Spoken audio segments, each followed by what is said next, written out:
Well, good morning from beautiful Vicopisano. Hi guys, long time since I've been on the on social media, talking to you through Facebook. But just wanted to show you around the garden because I keep putting up posts of just how lovely things are. This is spring. It's a beautiful day, and as you can see, the lemons are all out. They've been out now for, well, nearly 2 weeks. No, longer. No, 2 weeks. We've been in social lockdown. We still are in lockdown. We got back into Italy on the 14th of March. Haven't had anything to do except garden, get things back in order. So for those who've not been here before, you won't know what I'm talking about, but for those that have been here, you might recognize some changes. I've redone the fountain area through here that you can see.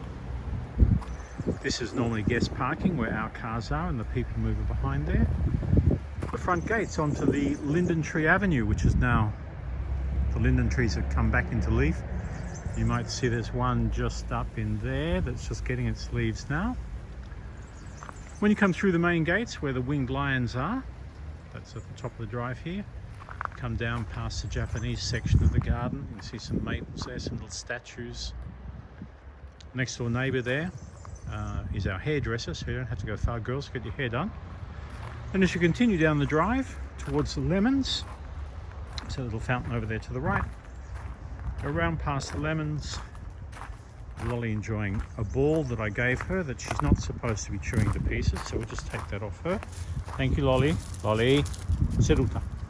Sit, seduta. Thank you.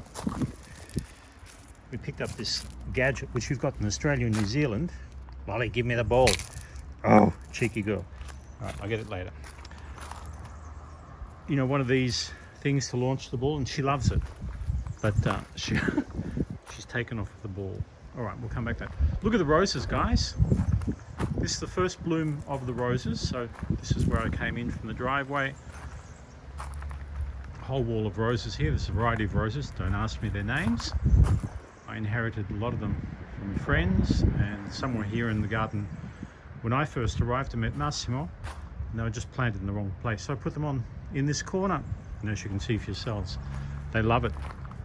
Through here, the gazebo towards the boutique and the gallery apartments. We've got a white wisteria on here that's just finished, and a couple of chairs and a little table. That terracotta thing there you see up against the wall with the bougainvillea, this thing here, voila, is a lamp, a standard lamp. It was made by Massimo's family. This was a terracotta factory many years ago, and they made all these beautiful pots, you know, the faces, the urns, the statue. Isn't that cute? Look, bougainvillea is just coming back into leaf. It's already got a couple of flowers, which is just amazing. Beautiful year this year. Spring is fantastic. You might just see there's a flower on the wall above this lamp that I'm showing you. A few more flowers up there. Then underneath the gazebo we have this new style, for me it's new anyway, of this wisteria. And as you can see, the flowers on this one are cone shaped.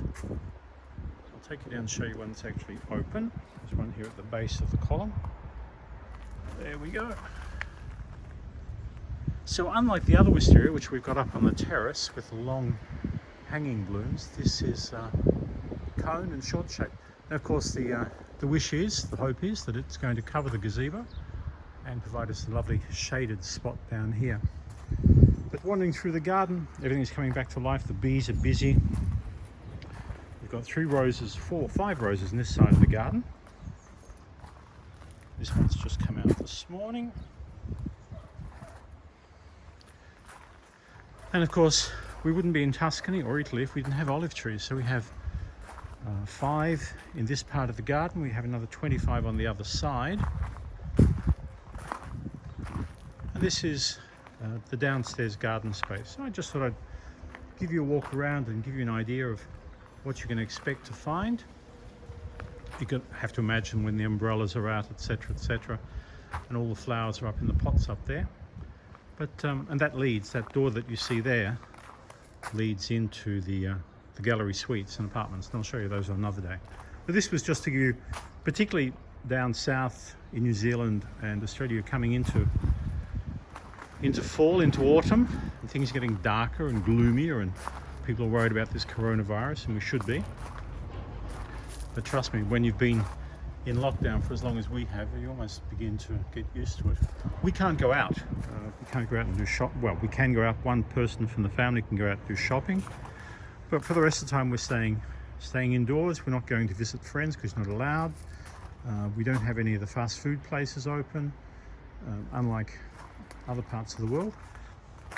So we basically have our essential services are open, and you've got to go out masked and gloved at all times. When you go out, you've got to have a declaration that you've filled in yourself saying why you're going out. And if the police stop you, you've got to be able to show that, so this is my motive for coming out of the house today. I'm going to the shopping, or I'm taking food to my 81-year-old mother, in Massimo's mother's case. This is more of the garden. This part of the garden here leads down to the other entrance. Lolly, I want that ball. Lolly, don't be cheeky. You're on Facebook. Don't be cheeky. We gave her a clip. We bought ourselves one of those clippers, professional clippers, and we almost made her nude. From the big shaggy sheepdog she was, she's a golden doodle. She's become a very svelte, highly clipped, anyway, young dog. And she's, what is she now? Just on a year old. And she's going to, look, she's already destroying that ball. Lolly, la palla. Yeah, she's taken the outer surface off it, so that's it. No more for you. Anyway, down here, entrance into Villa Lenzi. So this is the door from the garden that takes you up through the staircase. Now that urn there, for example, and that statue that you see, are examples of some of the work that Massimo and his family used to make when they were in the ceramics business. There's a lot more of that to be seen around the property. In fact, all the urns, if you've been looking, or the pots, even here on the walls, here, all made by the Lenzi family. So from us here in Tuscany, we're very well. Lolly, get down. And I might send her after the ball as a farewell. And we hope you are too. And when things get back to normal, hopefully it's going to be this year, but certainly be making your plans. Think about popping into your favorite travel agent, or calling them, or sending them an email, and making some inquiries. And if you want to know more about us, you can always find us on Facebook at Travati Tuscany. Bye folks, hope you're having a wonderful, what day of the week is it? You lose track when you're inside all the time. Thursday, hope you're having a lovely Thursday evening, and hopefully it'll be a beautiful weekend for you. So from us here, Massimo and Jonathan and Lolly, whom you've just met, wishing you all a safe isolation. Be good. Take up cooking. I've been making bread and cakes and all sorts of things. And start planning, because this can't go on forever. And we'd love to see you here in Tuscany. Bye-bye. Ciao.